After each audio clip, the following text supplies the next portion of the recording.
today we're going to focus more on how to do things, not just theoretical stuff.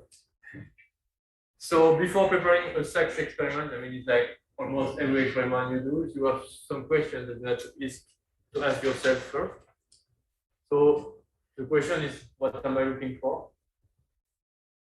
So I need to look for a size, a structure, a shape, and or which kind of information do I need doing a SXAS experiment? Because if you have no idea what you are looking for, I mean, you can ask a Bizien scientist or whoever, and he's going to say, I have no clue either. So if your sample, you need to have an idea of what you want to know.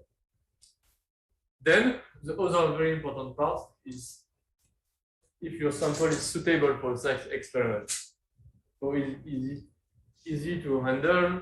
Do you have a bit of knowledge about the sample, or one important part?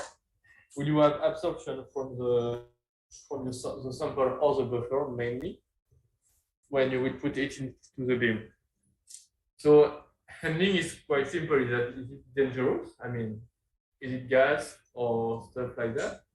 Knowledge is more about, do you have any TM images or things like that to know the size, for example, the shape already. And absorption is very important because, as I told yesterday, you see the scattering. Scattering is mainly due to electron density from the sample. So, for example, a few weeks ago, my user, they came with photon dots, and they were putting them into the beam, and we didn't understand what was happening because there was no signal, nowhere. So it was very strange. We changed the sample. I just did some air. I mean, I just did a measurement in the air, and the beam was there. Everything was fine. The main problem they had is that they put their sample in, what's the name of that? CHCl3. I don't remember the name. Chloroform. So chloroform, we have a lot of chlorine, so it has a lot of electrons, so you cannot see anything inside. You can tune the energy of the beam, but it takes time, and maybe sometimes you have to set up again the beam line. So it can take some time to do experiment like that. So let's go back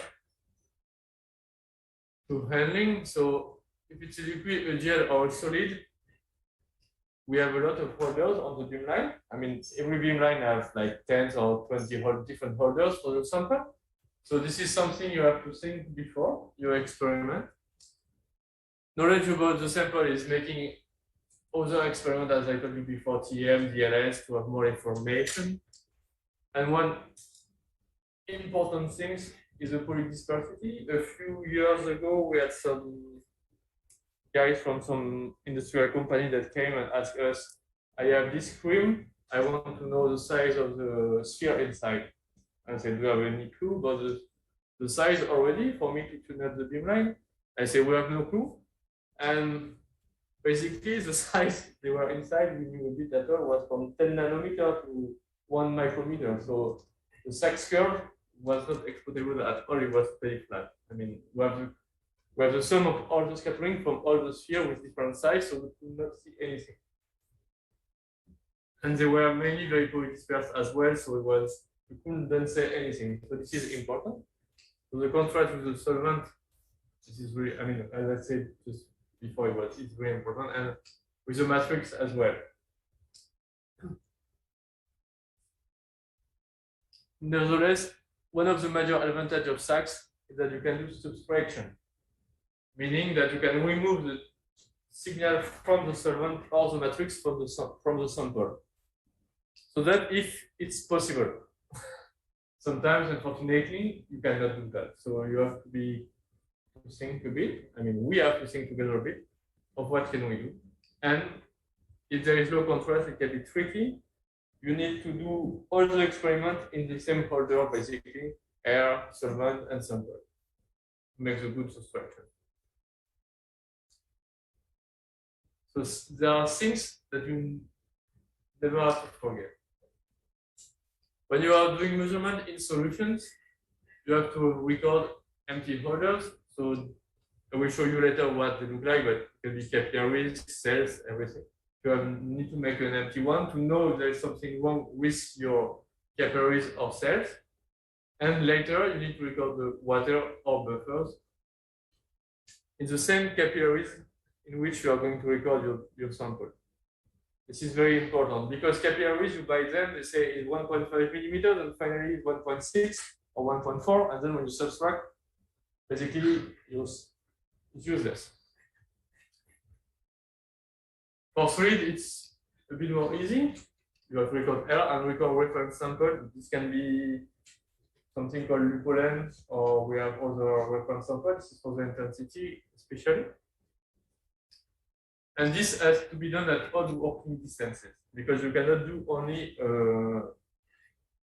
a measurement of water buffer at, let's say, a small distance between the sample and the detector, but you have to do it at all the distance you are working because you have to subtract every time before doing something. And doing all that, it will give you access to absolute unit. So, like I said yesterday, we will set concentration or molecular mass if you have some information about that already. So this is very important. I mean, not everybody wants to do that, obviously. You don't need some the concentration sometimes. If your sample is pure, you don't mind. But if it's in solution or you have some gels or stuff like that, this could be a requirement for your data. So basically, this is capillaries. This is what we use almost every day on the SAC streamline. So you have three kinds of them. Mainly we use quartz capillary because it's more robust. This one, I have no clue what it is. It says special glass, but I have no clue what's inside. And the last one is borosilicate glass. We use quartz because we have less scattering at very long distances. So inside of this, you can put almost everything: powder, liquid, gels. If it's not too viscous, it will go inside. So yesterday I showed you a bit of the sample environment that we have, but we have a look a bit more now. So we have a rheometer. So people use that to make in situ rheological measurement while they are recording facts. They use this as well to align samples with the beam. So we have a special cells, obviously, because mainly for rheometers, the cells are in aluminium, so we have polycarbonate cells.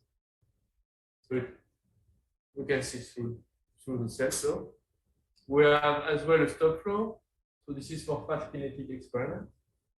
So there is a capillary in this listed part here. So just we have to do something with the capillaries, and we cut them, we prepare them, we insert them in some kind of small plastic cylinder, and we add them into the stop flow, and the beam goes through as well. And this is a link cam, so this is going from minus 196 degrees to almost 600 degrees. So this is mainly for polymers or for people who want to do kinetics about phase transition due to temperature, stuff like that. So the sample can be in a capillary as well, but we have to cut it to seal it. So if you are using quartz, it's a bit difficult to seal because melting temperature for quartz is very high. Or otherwise, you can put them on the oven, which is inside. If it's a polymer, it's in film, whatever. And finally, the stuff we use the most are those ones. So they are interchangeable sample holders. So we have one for liquids, one for just capillaries. So this is another one for liquids, and this is one for gels. So people, they can come with capillaries, gels, and everything, as you can change it by themselves on the beam line. So it's very easy, you just have to unscrew some 3 screws and put it back, and it's done. And if you have liquids and you want to make very, very nice background subtraction of the liquids, and you have enough of them, let's say more than 20 microliters, less than 20 microliters, you can use this injecting robot. So basically it's going to inject your sample inside of this capillary here. And as you will be using just one capillary for all measurements, you will run the buffer, sample, water, whatever inside of the same capillary. And then you can have a very nice subtraction. This is most of the time used for, what did I say, protein or very low scattering object. So when we run an experiment on the SXAS beamline, so I have swing here. So this is basically something that you just have to fill in some information, and then you press the play button, and all your samples on the holder are being recorded. So this is very fast. You don't have to type any codes. So when you press start, we have the detector that generates the images. We record the beamline metadata, and we put everything inside of a HDF file. It's a bit like a zip file. Everything is put in order inside, and it's very easy to read through it. Then when you make your measurement, we have this wheel, and you can monitor the beamline. You have the image from the detector, you have transmission, you have a real image of the sample there. You can see the beamline is working fine. So this is very important because sometimes you can have this totally gray. It's mainly due because the beam is not going through something close on the beamline, so probably typing or whatever. And you can check everything and just wait for your data to arrive. And as you see, you can check as well while measuring what your data look like. When the measurements are done, everything is sent to the root, so it's our computing system here. And we are going to use Foxtrot. So this is the software there. This is the one I will show you a bit later. So this is the one for data reducing. We go from 3D images to 2D curves. And from there, you can save. And you will have to make data analysis with another software. Because there is a lot of software to make data analysis, and it's useless to make it work. So basically, this is how a run is going on screen. So which kind of result can we have? So this is some microphonic experiments from people from Toulouse, France. So they are mixing serial precursor inside the microphonic chip with 3 inlets, and they are measuring at different positions to follow a kinetic. This is, the formation of some, let's say, aggregates of serial. This is the curve you have, so you see it's not as beautiful as the one I showed you yesterday because basically those curves are spheres. And you see when you go from here toward this place here, you increase the reaction time, basically. And you see the first curve are very noisy, not looking nice. And finally, at the end, you reach a Guinea plateau here, and you have a slope here as well of 4. And you can guess those are spheres, and they are around 300 and 400 nanometers. So this is, this looks very nice and very easy to do, but to put all that on the beamline was a bit complicated. And this was hard to obtain because background subtraction was very hard on this microfluidic chip. So this is something I didn't talk about yesterday. It's called a SXAS. It's anomalous SXAS. Basically, what we are doing, we are working around the absorption edge of one atom, and we are just changing the wavelength of the beamline around this absorption edge, and we can, let's say, remove one component of the sample.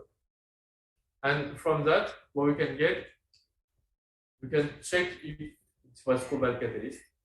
We can check which one is oxidized and which one is reduced. And otherwise, it's impossible to differentiate. Okay. And we can see at the end of the data treatment after a few years, we can get 2 different populations. And this was very important for this company to know what happened before oxidation and after reduction. This is another thing with microfluidics because it's very popular now. So these people were looking at micelles, let's say LNC, they call it, inside of a chip.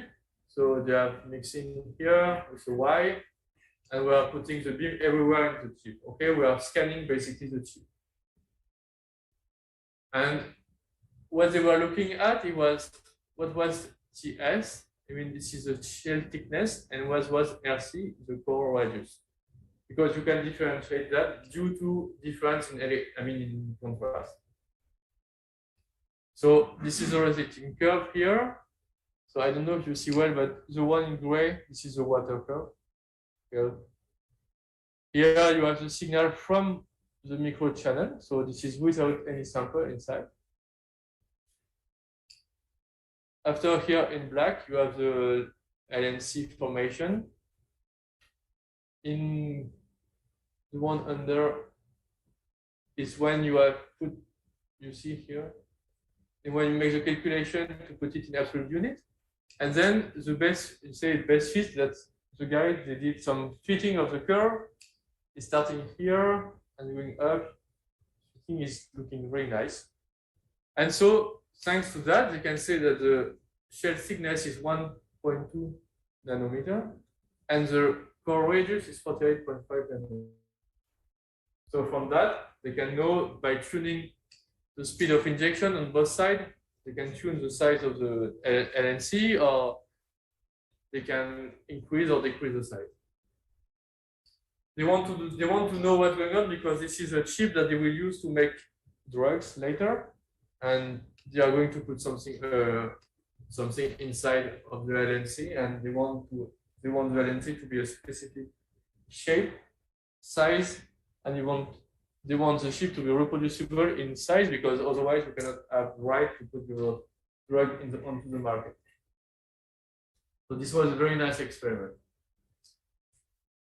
And one of the last experiments I want to show is some 2D mapping with a microfocus beam. In this case, what we do, we put something more onto the beam line, and we obtain a beam size of 20 by 20 microns, almost. Because before putting this CARL, the beam line on swing is, the size of the beam is around 20 in vertical and 400 micron horizontally, so it's very large. And thanks to this very small, depends on the beam line, but we get this maps. This is a bone, okay? So you have some photography, basically optical photography with visible light. And then we scan with lines, like just like that, or this sample, and we get a curve like that. So interestingly, what we can do, we can look at different things inside this curve. We can look at the slope here, peak from collagen, peak from apatite. And after that, you can draw maps using some software, and directly you have information. So if you have bones, if it's anisotropic, so if you have a good quality of the bones, you can show the orientation of the apatite, because obviously you have a tilt depending where you are into the bone. You can plot the slope as well if they are looking like needles of its plate. You can plot as well the B part here, slope B here, and you say if it's rough or smooth. And finally, you can plot as well the peak position of collagen fibers and know how they are differentiated inside of the bone. So you see, you have a lot of information. This is just 6 of them, but you can have, let's say, 20 or more if you are interested in a lot of them. So you see, from a SXAS curve, from a sample, you can extrapolate a lot of information. So this is very important. I mean, to know what you want to know, because otherwise you can draw all the maps, but you won't do nothing with that. So basically, what we do in SXAS, we have an image, we reduce it into a curve. The question is, what does it mean? Because we have sometimes you have no clue. And finally, after treating or talking with people, you can have a good result, obviously. So I'm going to show you now how to put data for this experiment. Okay, so basically what I did is that I injected gold solution here inside of this post channel, and this is called flow focusing. So you have buffer here, and sample here, and through that you have a very slow diffusion of the sample from the center to the outer wall. And what I did what I'm going to show you that I made measurement here.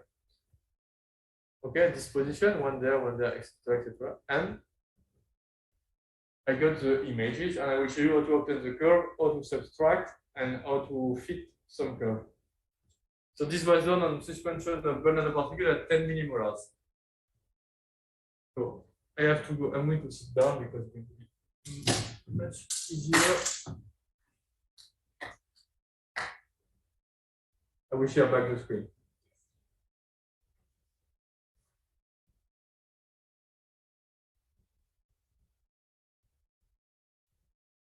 Okay.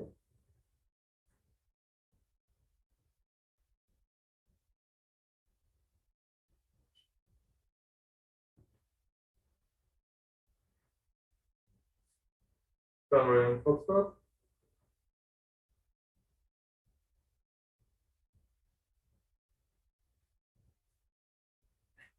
So basically, this is the software we use every day. So you see, you have on my computer, you have two colors, blue and green, but on the other one, and this is the only one in the world color. I don't know why. So the blue, I mean, it's easier for making a presentation. So the blue part is the raw data, basically the images side, and the green one is more about data treatment and curves. So I'm going to load the data I recorded.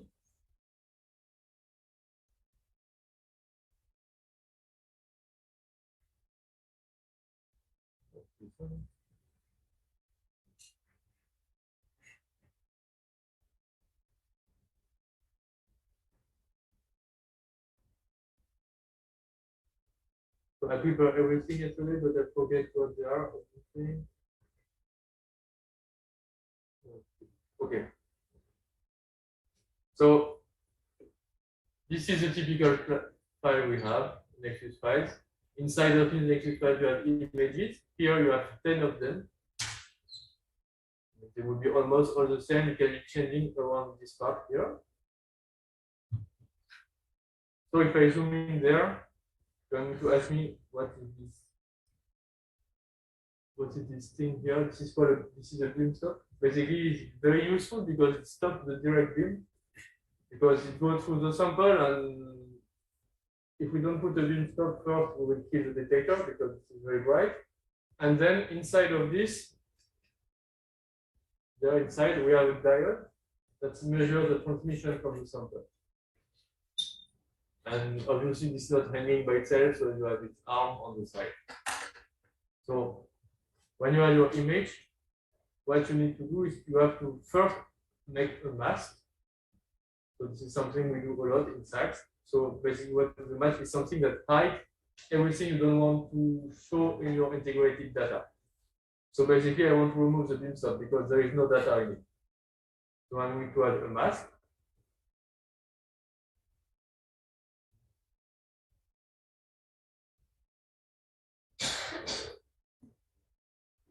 I did it yesterday because before. So just remove the beam stop. And then you can make the circular integration. So basically, from the files, we know where is the beam center. So I can show you here. Do you see the cross appearing there? So this is the beam center. So from this center, we'll make an azimuthal integration using a macro I made. I have to find the macro called Panorama. I'm going to check if it's a good one. Nice. So I just press running the macro. Okay, and you have your curve. So we like to plot in log because we see much better information. I mean, especially this part. So you see you have something, you see. I see there's something looking like, wait, I want to show you more. Something looking like a Bizien here, but you have something over there that is not looking nice. And I know, after a while, you know that this is due to your cell or the background or the subtraction of the Synchrotron yet. So this was for water. So now I'm going to do the same for gold nanoparticles. So you see, maybe you see that it's a bit different. The signal in the middle there is more round, a bit more of intensity. So I'm going to run the macro again.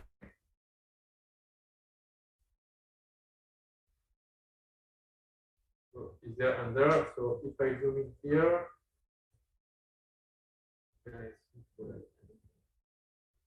okay. So you see there is not much difference in intensity between the sets of curves. So this, even if it's gold and it has a lot of electrons, so this is a bit complicated. So you need to know what you are going to we have to subtract now. So first, what we do is that what you can do, you can check all the curves you recorded for one file, and if they are similar or the same, you can average them. So you have more. I mean, there is less noise. Something like that. And you can just look at them.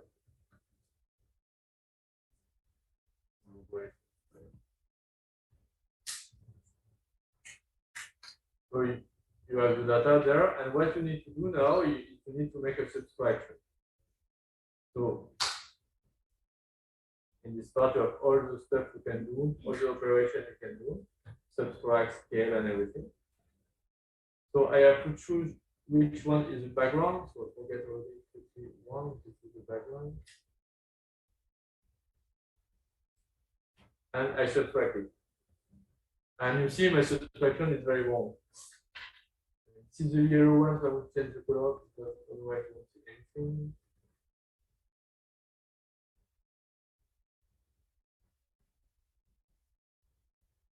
Okay, this is what I subtracted. So something is wrong there. I knew that obviously. So what happened there basically is that we were recording data normally on the same position in the chip, but unfortunately the scattering diffusion from the gold nanoparticle is lower than the one from the buffer. So after a while thinking, what we guess is that as the chip was made of captain, I don't know if you know this polymers captain. It's used everywhere. I mean, Synchrotron, we use it everywhere. And we think that the pressure we put inside of the cell was different between the sample and the buffer. So basically, this experiment is wrong. But fortunately, what we can do, we can scale. I'm not going to do it now because I need more data and I don't have them here. I'm going to load what I did before. I'm going to show what you should get as results.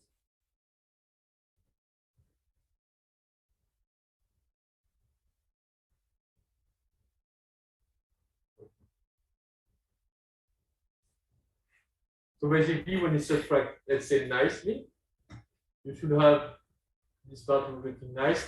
This is due to low scattering at very large angle. I mean, this happened almost all the time. Okay, don't worry. And especially this was an old detector, so the noise was very high. So this part we will dismiss it.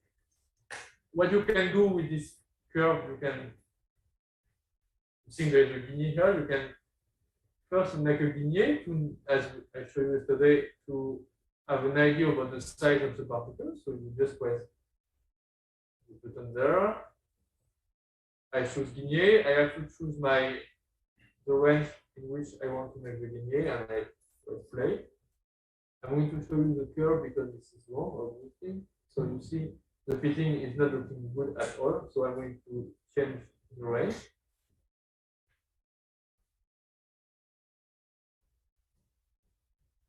So you see it's a bit better, but still wrong here. So you can change again the range, a bit smaller, and it. And you see it's looking nice. The noise is okay, and the LG result is there, and we have an LG of 4 nanometers. So what's interesting is that I know, because I injected some solution I bought from Sigma Rx, so I know the sample are 10 nanometers here, so this is already looking nice. So the LG gives you some information already about the size, but not perfectly, okay? So when you have this curve, you have to go to another software. So what I'm using is called IGOR. I don't know if you know this. You can do almost everything, but you have to program it, so it can be a bit tricky. So you go inside of the software. You have to load anyway. You have to load, I mean, the macro you are going to use. Yes.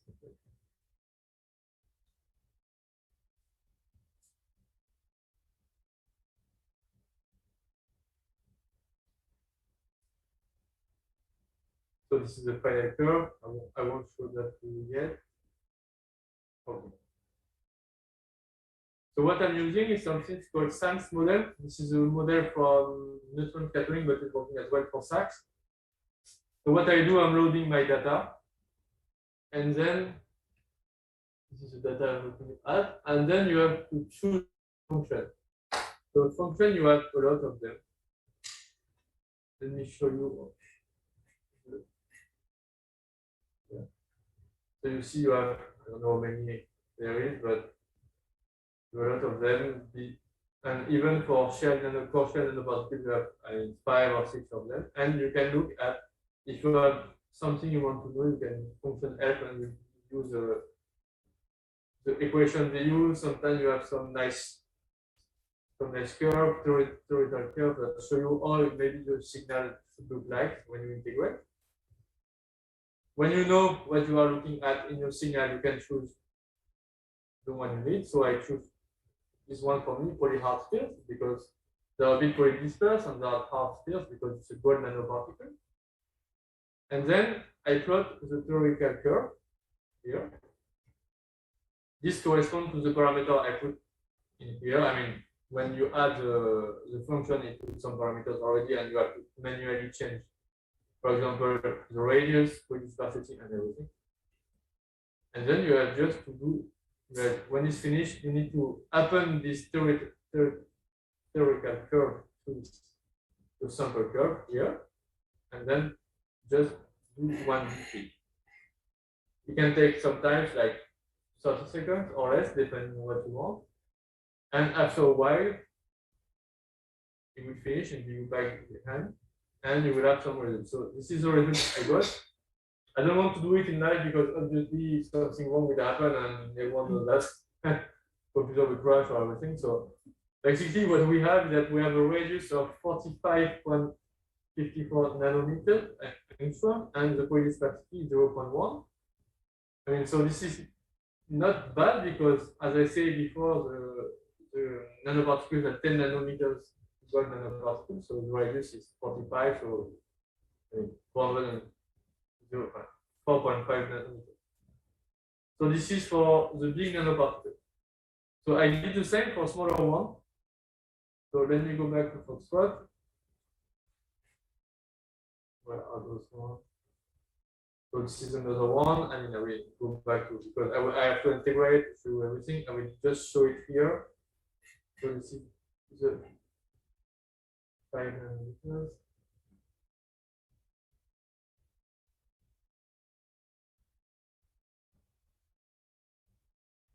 This is a curve, so you see it's not very beautiful as we say. I mean, even in the linear region there, this is very, very, let's say, dirty because we don't like to have this kind of artifact there. Subtraction is wrong there. So the interesting part is almost from there to here. So you know already that your fit won't be, I mean, perfect. So even if I make a linear, we'll have some wrong results, so I can try. So you see, you RG of 2.5, which is not bad. Interestingly, I was not. Okay. So if I go back to Foxtrot and I'm loading this data for 5 nanometer,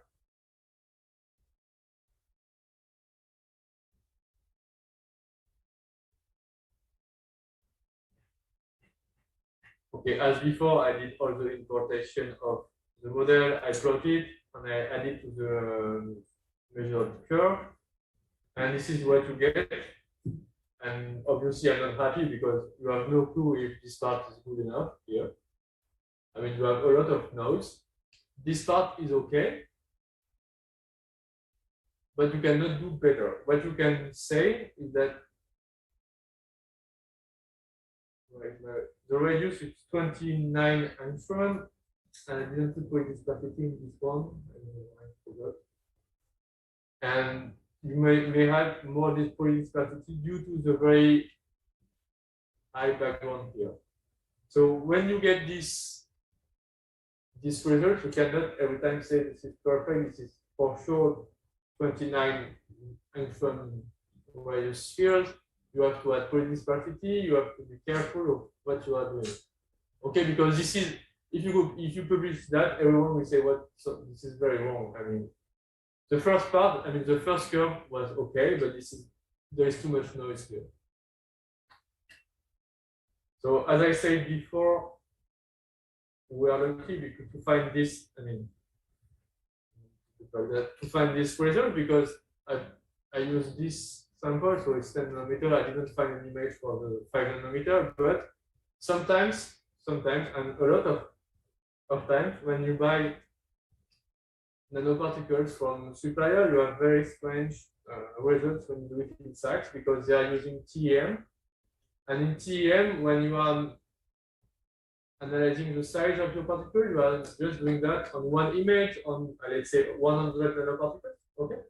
And in this case, we are doing it on the volume, on the 3D volume. So you have, I don't know how many, more than 1 million particles maybe inside of what you probe with your equal. So you have more and more information about your sample. And a few times ago, there was some user that published a nice paper comparing different methods used for what they call it, for acquiring knowledge about size of nanoparticles, and they compare SACS, SAS, and TM on other techniques, and there is a lot of difference in the size you obtain between these techniques. So for SACS, we are lucky. Sometimes there is some guy from Germany that work for some special office that I don't know.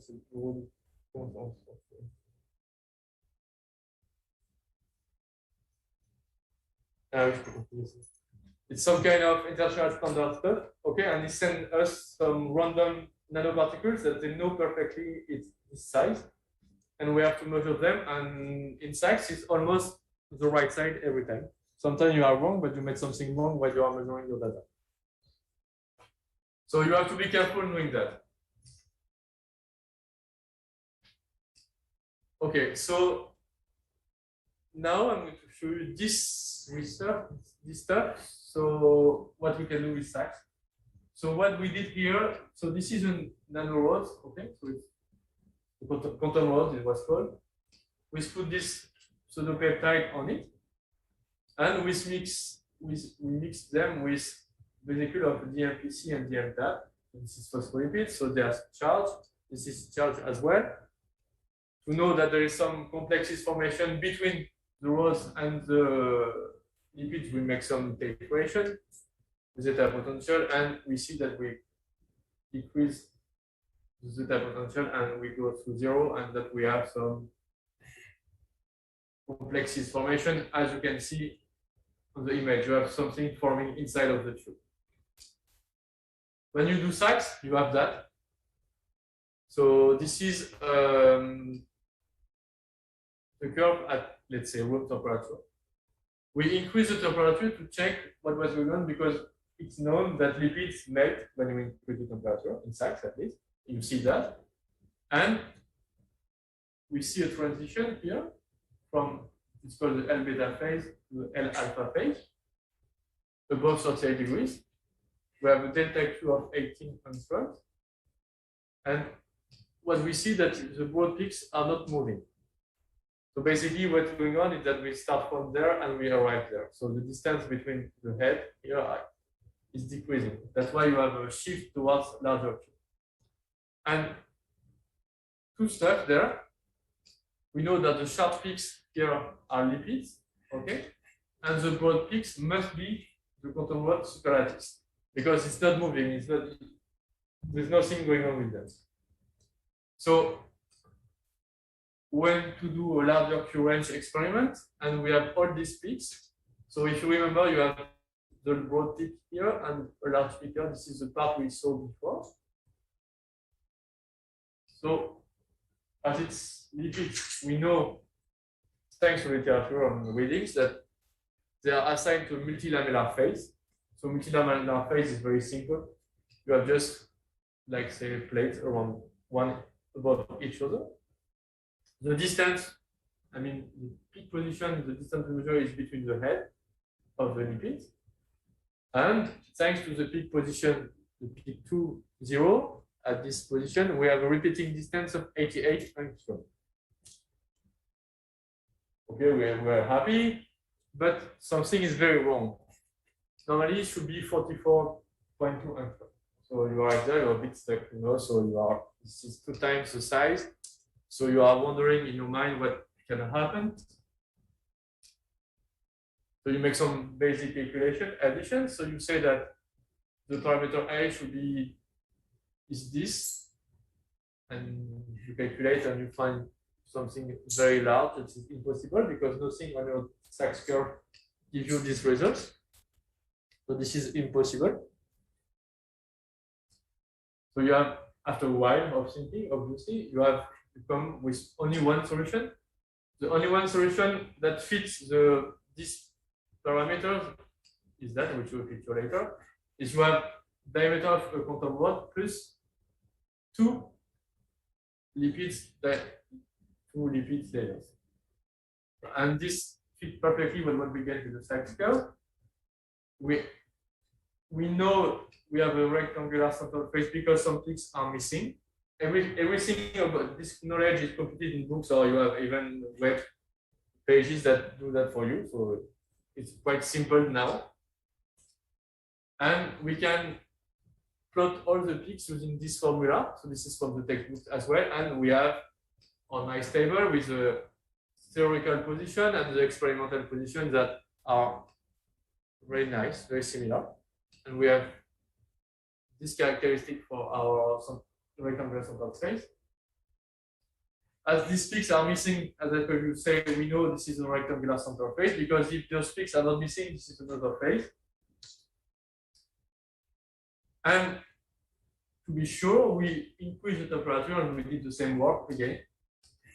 And again, we have the same interesting peak position theoretically and experimentally, which are the same. And we have the A parameter that decreases as it should be, because we're increasing the temperature and the lipids are melting.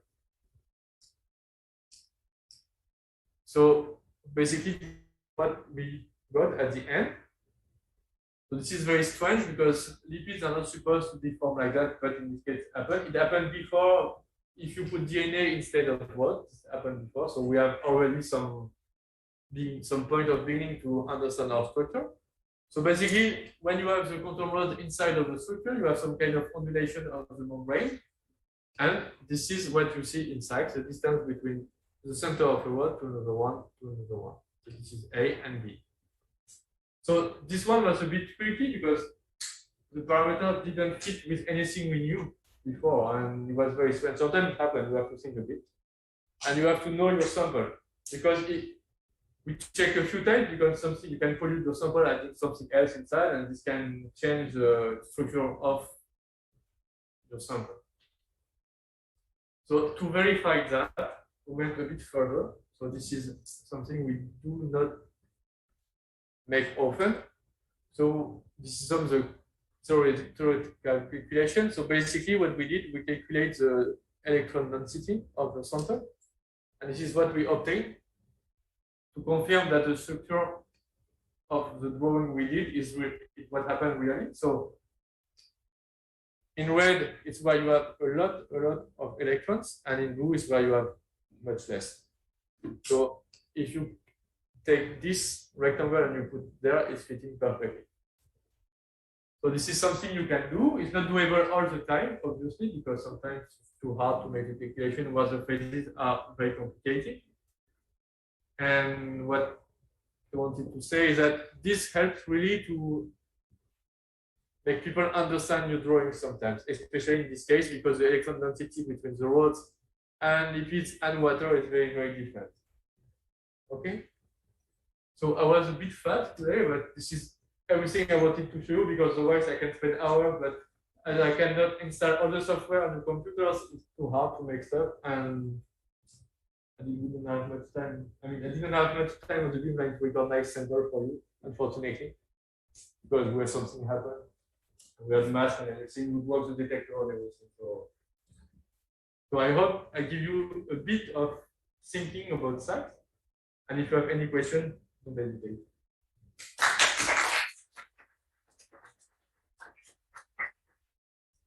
Thank you very much, Thomas. I don't know if there is any question. Yes, one question. Can I analyze the sample with uranium higher concentration? Yeah, you can analyze sample with uranium. The problem is that I think if we go to another beamline than mine, maybe to what's the name of the beamline? Well, in Mars, because it depends. I mean, I think you can, but the people that come and study uranium, they use something else to SACS because it's not a lot sometimes to extract. I mean, to bring your sample with uranium at SOLEIL. I don't know what does it work, but yeah, sure, you can do SACS with uranium. I don't know why you cannot do it, but maybe not on swing. We have a special beamline for nuclear materials, something like that. I can do SACS, but otherwise I don't know. The security will let you know if you can do that on swing. But normally you should do that. You can do SACS with uranium. What I can more difficult in this style of technique. I don't hear what right. What elements do you analyze in this style of the sampling the technique, or what is the amount maximum? I mean, we don't care. I mean, we don't care about the amount of. I mean, we can analyze all elements. I mean, we don't see the element itself. We see the shape and structure. We don't care about the element. What we care is that sometimes you have some chemicals that have too many electrons, and the beam is not going through. If it's pure uranium and if it's very thick, it's not going to go through all these things. But if it's a small amount in solution, for example, it goes through. And if the beam goes through, you will have spectrum and you will have data. Maybe you will not able to do absolute measurement, but at least you will have something. Because you will have a range about the shape of your sample and shape of the sample. And maybe go more. But I never did uranium in my life before, so I cannot answer. And you can check the literature. If someone did, we find it very SACS uranium and we know. SACS is very popular technique, but it's quite old now and still the same. I mean, still the same. The physics behind is still the same, nothing changed. So you will have a lot of papers about SACS. Thank you very much, Thomas. I just have one question. It's more practical way because every time that we meet someone who's working on another beamline, I have that everyone is using different software. Yeah. It does not exist. It's not a project because we just isolate to try to build one software that everyone will use. No. I mean, all beamlines are different. All beamlines don't record the same thing. One are recording images. Other beamlines are recording curves. So it's hard to make a software that can do both. And we have a very, very deep software that do a lot of things, and then when you do that, after a while something will show somewhere, and it takes ages to record your need to make your data. So there is some of the software you can use from other synchrotron that do data manipulation and editing as well, but not all of them. But mainly there is 3 or 4 software for data analysis for global.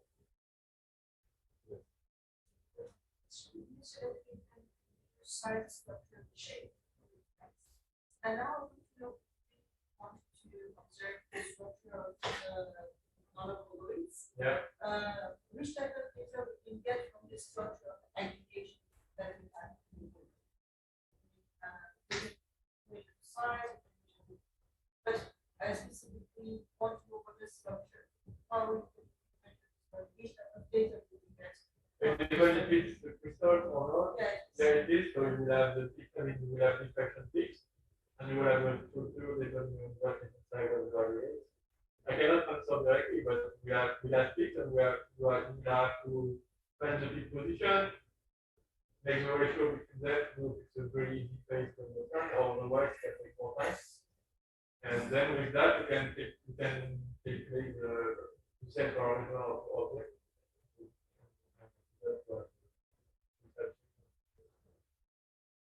But it can take time sometimes. It can take 3 or 4 years or even more. Yeah. Yeah, because sometimes it's a bit tricky.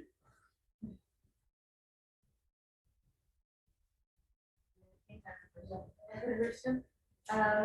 You showed that the examples were on solids in the solvent or gems. Yeah. But then can you do the reverse, meaning that you're in a solid and you check the porosity? Oh, we can do that as well, yeah. Well, okay. Yeah, you have it's not technique, but you can, yes, well, with the slopes. I mean, of the curve, we have the probability. You can make the calculation for the probability.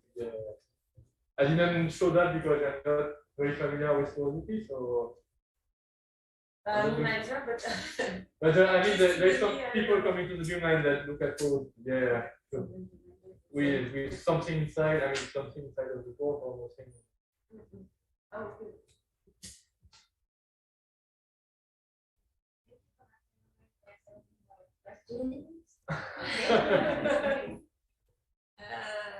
It seems to me that what you are looking is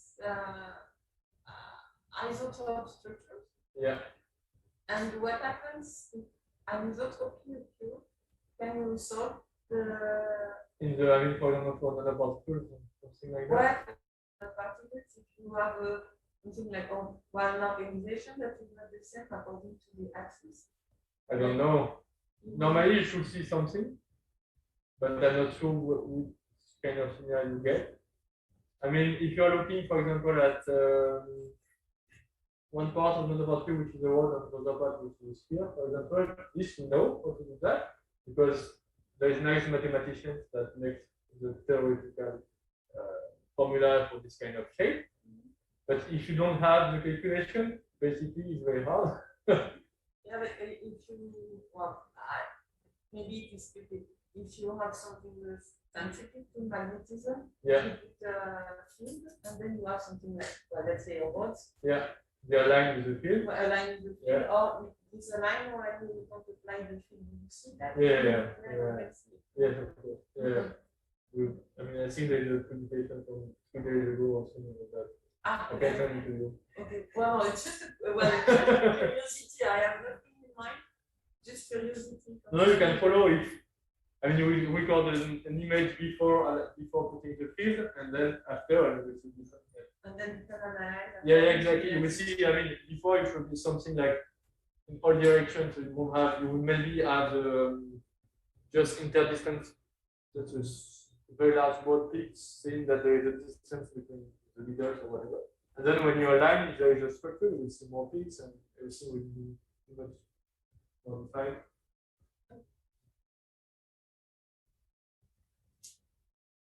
So my question is about that you require in order to do your analysis. So when we're talking about nanoparticles and solids, they're typically different size.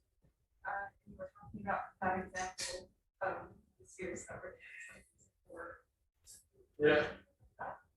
So what kind of homogeneity is required? Because I think it's very hard to have just one part. Yeah, okay. So for the grid, the problem was there was all the size between 10 to 1,000. All the size. So you have all the summation of the spectrum of all the spheres, so you don't see anything. I mean, you see a curve, but if the sample, if your let's say sphere is 10 nanometers and you are between, let's say, 5 and 20, you will see something that the parameters is very high and the curve is very high. What other stuff you can have as well is you can have 10 nanometer spheres, for example, and 100 nanometers. Let's say something else bigger, but you see both of them on the curve. And you can decorate them by picking part, the second part, and then you can put together. But so basically, if you did have an actual sample that has a Yeah, it would be very hard. Yeah. We tried with microplastic a few times back, but it wasn't possible. So this is more of an application maybe for engineers. It depends. Sometimes, yeah, more or less, yes, when you do it, yeah, when you do that. But sometimes in natural stuff, like going with plastic, not that going with plastic, so you can still run with it. Not every time, obviously, but yeah. And sometimes the guy who does not microplastic, they make some. I don't know, they separate the different size and they run them one after the one. You can do that for what